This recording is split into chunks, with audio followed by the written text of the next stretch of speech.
Mananayaw.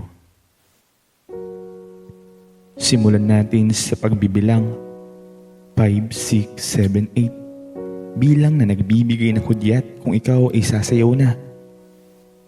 Mag-uumpisa sa pagbilang at sasabayan ng galaw. Buong katawan kasama ang isip at puso para mas lalong gumanda ang sayaw. Tapos biglang maririnig mo ang salitang from the top. Madalas bigkasin kapag nagkamali ka. Magtatawanan pa at magsisisihan ang isa't isa. Kahit alam mong may pagkakamali ka, mandadamay ka pa. Biruan, tawanan, kulitan at tampuhan. Yan ang madalas naming maranasan sa pagsasayaw.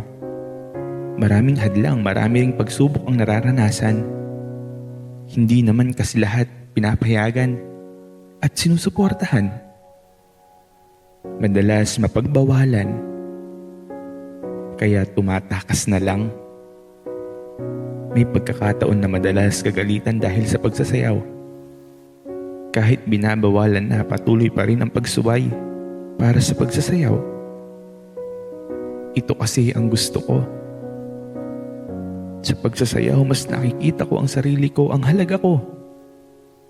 Sa bawat problema na dumarating at pagsubok, nawawala ito sa tuwing kasama ko ang mga kagrupo ko.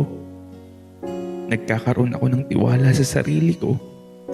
May mga pangarap ako na gusto kong matupad. Sa bawat galaw ng aking katawan, ang sarap sa pakiramdam. Sa bawat saliw ng tugtog, sabay tayong umiindayog.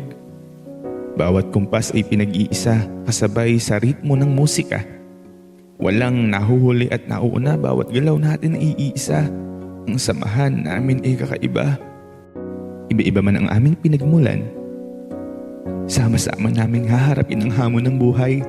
Hindi titigil at hindi papipigil hanggang makamit ang tagumpay. Sasabay sa tugtog ng musika, mananatiling iisa. Mananayaw ang tawag sa amin. May mga pangarap na gustong marating.